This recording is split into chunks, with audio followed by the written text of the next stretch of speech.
जय हिंद दोस्तों, स्वागत है, इस्तकबाल है आप सभी का एक बार फिर से मेरे साथ, मेरे, आपके और हम सबके डिजिटल मीडिया प्लेटफ़ॉर्म भारत हक़ में।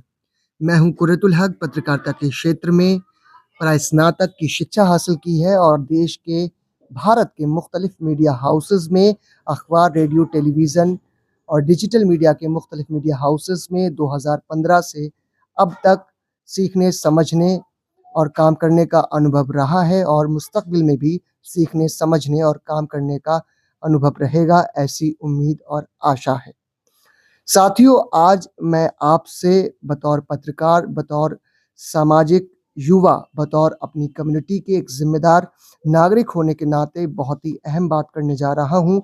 ये सीधी, सच्ची और ज़रूरी बात है और ये बात है मुस्लिम युवाओं से संबंधित। उनकी तरक्की, उनकी तालीम, उनकी तरबियत, उनकी तिजारत, व्यवसाय और हुनर के हवाले से। ये मुल्क भारत हम सब का मुल्क है, हमारा मुल्क है और हम सबको शिक्षा, हुनर और अपनी हर तरह की स्किल से अपने भारत की तरक्की में मुख्तलिफ़ तरह के योगदान देने की कोशिश करनी चाहिए।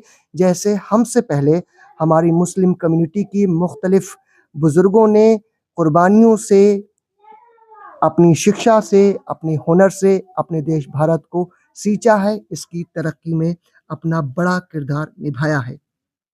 तो इन तमाम बातों को मैं शुरू करने से पहले आपको एक शेर सुनाता हूँ और आपको इस पूरे रिपोर्ट या वीडियो, एक पॉडकास्ट जो मैं आपके सामने बातचीत गुफ्तगू कर रहा हूँ, उसे बहुत ही सरल अंदाज़ में पेश करता हूँ। एक शेर है कि इतने पागल भी नहीं हैं कि सताइश करें हम, तुम खुदा बन के फिरो और परिस्तिश करें हम, कौन सूखे हुए फूलों को देखता है, ज़ख्म थोड़े से हरे हों तो नुमाइश करें हम। दरअसल आज मुस्लिम कम्युनिटी जो कि 2011 सेंसस रिकॉर्डेड ऑफिशियल सेंसस के मुताबिक भारत की कुल आबादी का 14.2 यानी 14.2% है। अगर हिंसों में, संख्या में, नंबर्स में इसकी बात करें तो भारत की कुल आबादी का 20 करोड़ से ज़्यादा आबादी मुसलमान कम्युनिटी की है। लेकिन क्या ये अल्पसंख्यक कहलाने वाली कम्युनिटी को सही हक, सही तालीमी तरबियत हासिल करने की जुस्तजू, सही कारोबार और इस मुल्क की तरक्की में जैसा कि पहले से योगदान करते आए हैं, उस तरह का योगदान करने का मौका मिल पा रहा है या नहीं? सबसे पहले मैं बात करूँगा कि हमारे देश भारत की 2011 की सेंसस के मुताबिक मुसलमानों की आबादी 20 करोड़ से ज़्यादा है। 2006 में एक रिपोर्ट आई जिसे हम सच्चर कमेटी रिपोर्ट के नाम से जानते हैं और ये बहुत ही फ़ेमस रिपोर्ट है। कहीं न कहीं आप तमाम लोगों ने इस रिपोर्ट के हवाले से सुना होगा। इसने बहुत सारे नुकात, बहुत सारे पॉइंट्स ऐसे बताए हैं जो ये बात साफ़ तौर से ज़ाहिर व साबित करते हैं कि हिंदुस्तान में मुसलमानों की अक्सरियत, मुसलमानों की ज़्यादा से ज़्यादा आबादी बहुत मुश्किल दौर में गुज़र रही है। चाहे वो तालीम और तरबियत में पिछड़ापन हो, चाहे वो मुल्क में नौकरियों में, सरकारी गवर्नमेंट मुलाज़िमत में पिछड़ापन हो, चाहे वो गरीबी, बेरोज़गारी हो, चाहे वो झुग्गी-झोपड़ियों और में गुज़ारा करने की बात हो। इसी के अलावा NITI Aayog multi dimensional poverty index 2024 के मुताबिक मुसलमानों में गरीबी दर है, वो औसत से नीचे है। सच्चर कमेटी रिपोर्ट के 3 अहम नुकात मैं आपको इस तरह से बताना चाहता हूँ। इसने कहा कि पहला पॉइंट कि स्कूल जो ड्रॉप आउट्स हैं, उन तमाम में मुसलमान कम्युनिटी के लोगों की तादाद सबसे ज़्यादा है। नंबर 2, मुसलमान सरकारी नौकरियों में भारत के अंदर सिर्फ 4 से 5% ही है। नंबर 3, अधिकांश मुसलमान गरीबी, बेरोज़गारी और झुग्गियों में ज़िंदगी गुजारने के लिए मजबूर हैं। ये 3 अहम नुकात सच्चर कमेटी के मैं बता रहा हूँ। इसके अलावा बहुत सारे आपने सुने होंगे, पढ़े होंगे मुख्तलिफ मीडिया ज़राए के मुताबिक। और NITI Aayog multi dimensional poverty index 2024 की लेटेस्ट रिपोर्ट के मुताबिक भारत में मुसलमानों की गरीबी का औसत दर से नीचे है। अब इसके अलावा मुसलमानों के सामने बहुत सारे मसाइल हैं जिन्हें हम गौर व फ़िक्र करके समझ सकते हैं। चाहे वो मुसलमानी शहरियत के हवाले से बहुत सारे मसाइल हों, मॉब लिंचिंग के मसाइल हों या मुसलमानों के ख़िलाफ़ बहुत तरह के झूठे मुकदमों का मामला हो, ये मामलात हैं। लेकिन इन तमाम को अगर सही करना है हमें, इन तमाम को अगर हमें बेहतर करना है, अपने मुल्क में मुसलसल जैसे कि हमारे बुज़ुर्ग और हम सब ताउन करते चले आए हैं, सहायता करते चले आए हैं इस मुल्क मुल्क को चमकाने में, इस मुल्क भारत को सजाने में अपनी शिक्षा और हुनर से, वैसे ही आगे बढ़ना है। तो आज फिर से हमारी कम्युनिटी को अपनी सोई हुई नींद से जागने की ज़रूरत है और हमारी कम्युनिटी को यानी मुस्लिम कम्युनिटी को इस मुल्क की गंगा-जमनी तहज़ीब, इस मुल्क की अनेकता में एकता को एक साथ लेकर अपने और हमवतन साथियों, चाहे वो किसी भी मज़हब के हों, किसी भी ज़ात के हों, किसी भी पात के हों, किसी भी पंथ के हों, किसी भी संप्रदाय हो, उन तमाम को संग सहायता के साथ, साथ में लेकर समन्वय के साथ आगे बढ़ना है, जैसे कि हम मुसलसल बढ़ते चले आए हैं। इस सिलसिले में सबसे अहम बात मैं आपसे करना चाहता हूँ, अगर हम अपने मसाइल को हल करना चाहते हैं, तो हमें सबसे पहले गौर करना होगा अपनी शिक्षा पर। हमें अपनी शिक्षा को, अपनी तालीम को ऐसा हथियार बनाना होगा जो हमारी कम्युनिटी के लिए, हमारे मुल्क भारत के लिए, हमारे प्रदेश ज़िले के लिए और कारगर साबित हो और इसके दुश्मनों के खिलाफ मौसर अंदाज में काम आए। इसमें न सिर्फ इंजीनियरिंग की शिक्षा या टीचिंग की शिक्षा, बल्कि हमको विज्ञान, कानून और प्रशासनिक ढांचे के अंदर जाने की शिक्षा, इसके अलावा पत्रकारिता के क्षेत्र में अच्छे से अच्छा करने की शिक्षा के पर जोर देना चाहिए और न सिर्फ लड़कों की बल्कि लड़कियों की उच्च क्वालिटी की और ज़्यादा से ज़्यादा एजुकेशन और एजुकेशन के साथ उनकी अत्यधिक सुरक्षा का भी अधिक से अधिक प्रयास करने की ज़रूरत है। दूसरी मोटी बात मैं आपको बताना चाहता हूँ कि व्यवसाय के क्षेत्र में भी हमें आगे बढ़ना है, ताकि हम अपने मुल्क में, अपने भारत की अर्थव्यवस्था में बहुत ही पॉजिटिव और सकारात्मक योगदान दे सकें, जैसा कि हम देते हैं। इस क्षेत्र की बात करें तो इस्लाम में भी इस तिजारत को बहुत ही अच्छा बताया गया है। खुद हमारे प्रॉफिट हज़रत मोहम्मद सल्लल्लाहु ताला अलैहि वसल्लम ने तिजारत की है और इसकी अहमियत को वाज़ेह किया है। पूरी दुनिया भर में मुस्लिम व्यापार का एक व्यापक इतिहास भी है और आज का समय हमारे भारत में डिजिटल इंडिया और स्टार्टअप का दौर है। इस दौर में हम नए-नए व्यापार छोटी-छोटी कम्युनिटी के साथ मिलकर, संगठित होकर अपने साथियों के साथ शुरू कर सकते हैं और आगे बढ़ सकते हैं। तीसरी मोटी बात मैं आपको बताना चाहता हूँ कि शिक्षा, व्यापार के अलावा हमको अपनी कम्युनिटी में यानी मुसलमानों को हुनर को सीखने, सिखाने और इसमें आगे बढ़ने पर भी बहुत ज़्यादा गौर व फ़िक्र करने की ज़रूरत है, क्योंकि हुनर से हम आत्मनिर्भर बनते हैं। ये मुख्तलिफ़ तरह के हुनर हो सकते हैं, चाहे कंप्यूटर लैंग्वेज कोडिंग की बात हो, चाहे वीडियो एडिटिंग की बात हो, चाहे इसकी ग्राफिक डिज़ाइनिंग की बात हो, चाहे भाषाओं के सीखने, ट्रांसलेशन, लोकलाइजेशन की बात हो, चाहे आर्टिफिशियल इंटेलिजेंस में एक बेहतर स्किल हासिल करने की, डेवलप करने की बात हो और इसी तरह के बहुत से फ्रीलांसिंग और ऑर्गेनाइज्ड एजुकेशनल सेक्टर के मुख्तलिफ जो हुनर हैं उन्हें सीखना हो और चाहे दूसरी तरफ ऑर्गेनाइज सेक्टर के मुख्तलिफ हुनर हों। देखिए, मैं आपको एक बात वाज़ेह तौर पे बताना चाहता हूँ कि कोई भी काम अगर वो ईमानदारी से किया जा रहा है तो वो बड़ा काम है, वो छोटा काम नहीं है।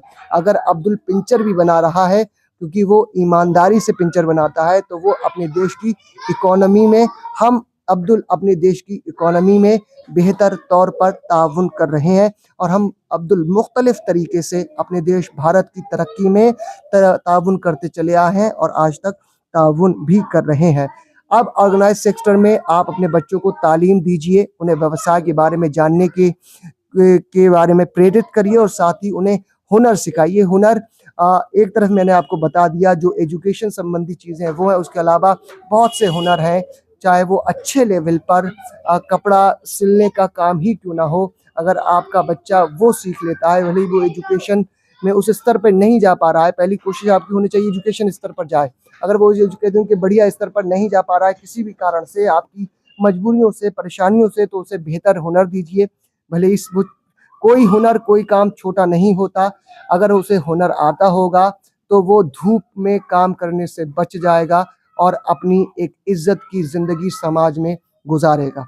तो ऐसे बहुत से काम हैं वो आप सिखा सकते हैं, इन तमाम पर गौर करने की ज़रूरत। और चौथी चीज़ जो है कि हम सबको भारत की जो भी सरकारें आती हैं, जो भी बनती हैं, मैं किसी सरकार के नेगेटिव या पॉजिटिव में बात नहीं कर रहा, बल्कि मैं ये कहना चाह रहा हूँ, ना किसी प्रदेश सरकार के नेगेटिव या पॉजिटिव में बात कर रहा हूँ, बल्कि मैं ये कहना चाह रहा हूँ कि मुस्लिम कम्युनिटी को भी तमाम कम्युनिटियों की तरह ही मुख्तलिफ सरकारी योजनाओं का ज़्यादा से ज़्यादा लाभ उठाना चाहिए।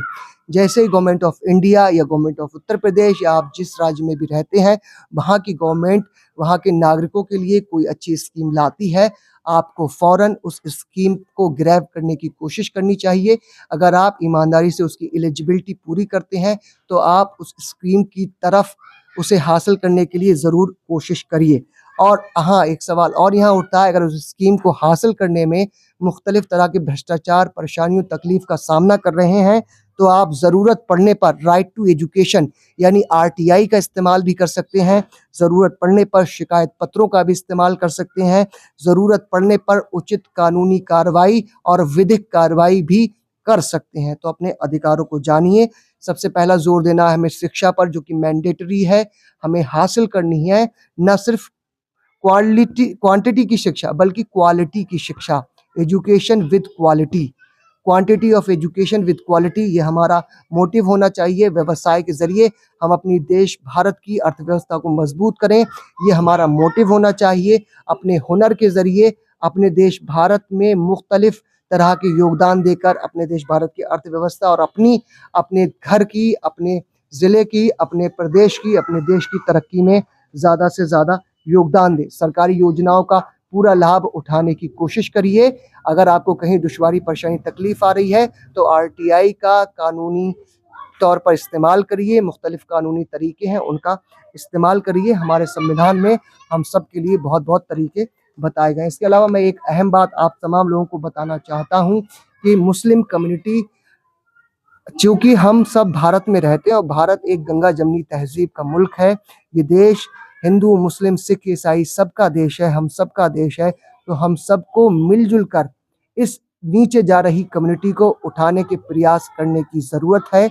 अपनी मुस्लिम कम्युनिटी को, इस देश की उस मुस्लिम कम्युनिटी को जिसने इस देश की आज़ादी में बहुत बड़े पैमाने पर योगदान दिए हैं, इस देश की तरक्की में बहुत बड़े पैमाने पर योगदान दिए हैं, इस देश की शिक्षा और व्यवस्था और तमाम चीज़ों में बहुत बड़े पैमाने पर योगदान दिए। इस कम्युनिटी को आगे बढ़ाने, इन्हें हमदर्दी देने और इनका साथ देने की ज़रूरत है। और मुसलमानों को भी हर धर्म, हर जाति, हर पंथ, हर मज़हब, हर पंथ, हर संप्रदाय के लोगों के साथ हाथ से हाथ मिलाकर, जोड़कर, उनके साथ मिलकर अपनी, उनकी और सबकी तरक्की के काम की कोशिश करनी है। ये हमारा मोटिव होना चाहिए आज की तारीख में। इसी तरह के कुछ एग्जाम्पल्स मैं आप मुस्लिम कम्युनिटी को देना चाहता हूँ। डॉक्टर एपीजे अब्दुल कलाम, भारत के पूर्व राष्ट्रपति, वैज्ञानिक, जिन्हें भारत के मिसाइल मैन के नाम से जानते हैं, बहुत ही फेमस नाम है डॉक्टर एपीजे अब्दुल कलाम। ये हमारे लिए रोल मॉडल एजुकेशन और भारत की खुशहाली, तरक्की, हमदर्दी और इसके ताउन में हो सकते हैं। अज़ीम प्रेम जी, जो उद्योगपति हैं, जिन्होंने शिक्षा के क्षेत्र में अरबों रुपए का योगदान दिया है, अरबों रुपए का ताउन किया है, ताकि हमारे देश में शिक्षा का लेवल बहुत अच्छा हो सके। साथ ही मैं अब बात करना चाहता हूँ एक और नाम, ऐसे बहुत सारे नाम हैं, इनमें कुछ नाम बता दूँ। मीरत निशा का नाम है, शाह फैसल का नाम है। इन्होंने देश के प्रशासनिक ढांचे, यानी देश के सबसे मुश्किल एग्ज़ाम यूपीएससी में टॉप करके अपनी कम्युनिटी का, अपने राज्य का, अपने देश का नाम रोशन किया है। कुल मिला के कंक्लूज़न ये है कि हमें भारतीय विविधता, भारतीय अनेकता के गंगा जमनी तहज़ीब, जिसका हम हमेशा से सम्मान करते हैं, करते रहेंगे, करते आए हैं, और हमारे भारतीय लोगों के साथ मिलकर सकारात्मक रूप से नकारात्मक शक्तियों को परास्त करते हुए, नकारात्मक राजनीति को हराते हुए, नकारात्मक सोच का गला घोंटते हुए, नकारात्मक लोगों के विचारों को कुचलते हुए अपने देश की एकता, अखंडता और इसकी संप्रभुता, इसके लोकतांत्रिक गणराज्य होने की जो गौरव है, उसको बचाए रखना है। प्रत्येक भारतीय मुसलमान हमेशा से ही अपने देश की तरक्की, तालीम में योगदान देता आता रहा है। और एक बार फिर से जो आपको झपकी आई है, मैं आपकी कम्युनिटी का एक बेटा आपको ये पैगाम देना चाहता हूँ, आपको समझाना चाहता हूँ, क्योंकि आप ऑलरेडी समझदार हैं, आप तमाम चीज़ें जानते हैं और ये जो तमाम चीज़ें मैंने कही हैं, इनसे आप बखूबी वाकिफ़ हैं। तो इसकी तरफ हमें एक बार फिर से, जैसे हम कोशिश कर रहे हैं, उसमें और मज़ीद पुरज़ोर कोशिश करनी है। सकारात्मक सोच को डेवलप करना है, खुद की तरक्की करनी है, समाज की तरक्की करनी है, देश की तरक्की करनी है और इस सिलसिले में गवर्नमेंट के मुख्तलिफ स्कीम्स के अलावा फ़ायदा उठाने के बाद हमें माइनॉरिटी स्कॉलरशिप्स हैं, उन पर ध्यान देके उन्हें हासिल करने की कोशिश करनी है। जामिया मिलिया इस्लामिया की रेसिडेंशियल कोचिंग है, बहुत सारी सेंट्रल यूनिवर्सिटीज़ हैं, स्टेट यूनिवर्सिटीज़ हैं, राजकीय डिग्री कॉलेजेस हैं, राजकीय इंटर कॉलेजेस हैं, प्राइवेट कॉलेजेस, इंटर कॉलेजेस हैं। उनमें अपने बच्चों को ज़्यादा से ज़्यादा प्राइमरी शिक्षा, जूनियर शिक्षा और हायर एजुकेशन में भेजने की ज़रूरत है और इस तरह की संस्थाओं को कायम करने की ज़रूरत है। मुस्लिम विवाह के प्रयासों से ये देश एक बार फिर से लगातार तरक्की की ओर गामज़न है और शीर्ष पर जाएगा, ऐसी मुझे उम्मीद है।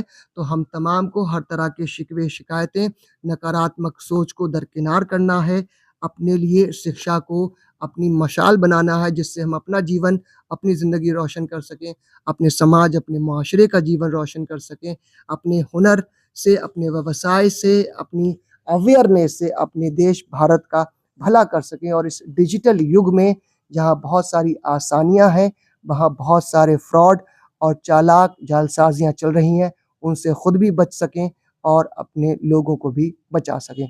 तो आखिर में बस यही अपील करूँगा कि मेरी बात जो मैंने कही है बहुत ही सरल, सीधी और सुलझी बातें हैं, इनमें से अधिकांश बातें आप तमाम लोग जानते हैं, लेकिन फिर भी मैंने रिवीज़न करवाया है आपको ताकि आप इस तरफ सोच सकें, चाहे आप इसे मेरे जज़्बात समझिए, चाहे कौम व मुल्क भारत की हमदर्दी समझिए, चाहे अपने देश, अपनी कौम और अपने मज़हब से मोहब्बत समझिए, अपने तमाम लोगों, भारतीयों के प्रति मेरी सद्भावना, सकारात्मक सोच समझिए, उससे मैंने आपसे ये अपील की और उम्मीद है कि आप इस तरफ ध्यान देंगे और हम सब भारतीय अपनी जो नीचे कम्युनिटीज़ जा रही हैं, गुर्बत में कम्युनिटीज़ जा रही हैं, ख़ास तौर से मुस्लिम कम्युनिटी हर तरह से पिछड़ रही है, उसे आगे बढ़ाने में मिल-जुल कर योगदान देंगे और ख़ुद मुस्लिम कम्युनिटी और इसके युवा भी अपनी तरक्की, तमाम लोगों की तरक्की, तमाम मज़हब, पंथ, संप्रदाय, समुदायों की तरक्की, अपने देश की तरक्की में एक बेहतर योगदान देने की कोशिश करेंगे और मैं खुद भी इस सिलसिले में कोशिश करूँगा और हम सब के सीखने का सिलसिला कभी ख़त्म नहीं होता। हम नए-नए तजुर्बों से नई-नई बातें सीखते हैं। बस आपसे इजाज़त लेता हूँ। आपका बहुत-बहुत शुक्रिया। जय हिंद।